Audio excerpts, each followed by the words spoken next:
Yo guys, Jonathan here. Not only are we fresh off the announcement of the brand new iPhone 10, but also the iPhone 8 and 8 Plus as well. I got a chance to go hands-on and extensively cover the iPhone 10, so if you missed that video, I will drop a link down below. But today, I want to focus on both the iPhone 8 and 8 Plus, and hopefully make it a little easier for anyone who's potentially on the fence about buying one of those phones, or even waiting for the iPhone 10. Now, hands down, the iPhone 8 and 8 Plus naming scheme was purely a marketing move. They very easily could have and probably should have named these the iPhone 7S and 7S Plus, but honestly, I can't really hate on them for that because business-wise, it was a super smart move. Everybody up until the point where essentially everything got leaked would have assumed that the iPhone 8 was Apple's giant big flagship release this year, but as we've seen, that is clearly the iPhone 10, and because these phones are more than a month apart in release, I think it's safe to say it's going to be a pretty big end of the year for Apple. Now, one thing different with the iPhone 8 and 8 Plus is the iPhone 6, the 6S, and 7 all shared aluminum bodies, whereas with the iPhone 8 and 8 Plus, those feature an all-glass back, which not only changes up the look and the feel, but also introduces wireless charging. So for anyone out there who thought that maybe wireless charging was exclusive to the iPhone 10, nope, you get that across the 8 and the 8 Plus as well.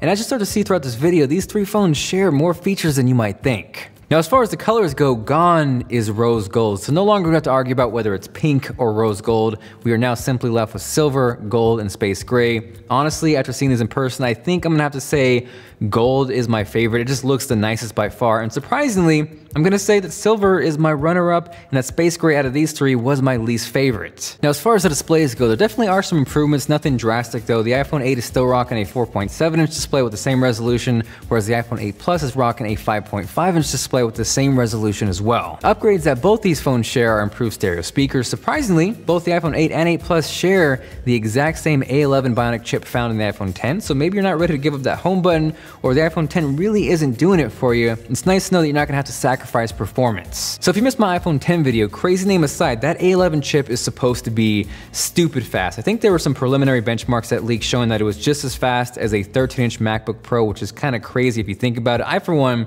am super excited to get this in-house, check it out, test it out for myself. And if there's anything as far as performance goes that you guys want to see, let me know with a comment down below. Now, as far as the cameras go, the iPhone 8 is rocking a single 12-megapixel shooter. It is supposed to be an improved sensor with what Apple is calling deeper pixels. Not sure exactly what that means, but it's supposed to translate to more accurate colors. And that, of course, we'll have to see once I get one in-house. Now, as far as the iPhone 8 Plus, that again is rocking a dual lens configuration like we saw on the 7 Plus, but if you're curious what's different between the iPhone 8 Plus and the iPhone 10, obviously one, we have a vertical configuration in the iPhone 10, but the biggest difference between the two is the iPhone 10 actually has OIS on both of the lenses, where the iPhone 8 Plus only has OIS on the single main shooter. Just like the iPhone 10 though, there are of course improvements to portrait mode on the iPhone 8 Plus as well, and on top of that, what Apple is calling portrait lighting, which essentially gives you the ability to manipulate different lighting elements and environments, either pre or post photo. What's kind of cool too, on top of that, beyond the ability to tweak things in post, you could just shoot a regular portrait mode photo without any portrait lighting effects and still decide to add it in later.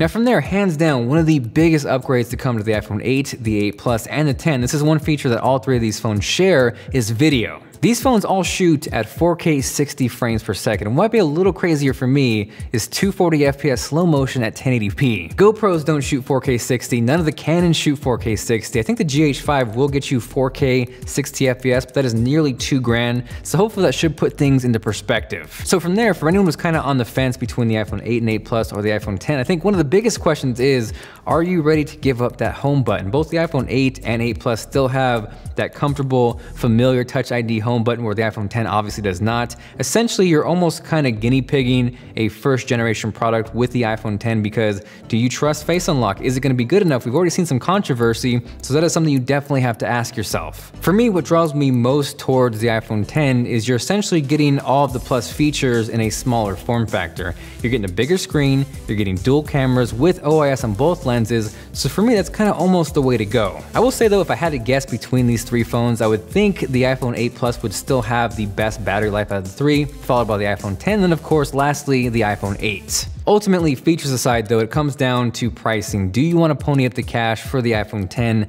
The iPhone 8 starts at $699, the iPhone 8 Plus starts at $799, and then we of course have the iPhone 10, which starts all the way up at $999. So for those watching right now, there's a good chance you may have just pre-ordered an iPhone 8 or 8 Plus, or you could be holding out for the iPhone 10. Let me know what you went with and why. I would love to hear what you think. Aside from that, thank you guys very much for watching. If you enjoyed this video, if it helped, make sure you guys drop a like down below. This is Jonathan, and I'll catch you guys later.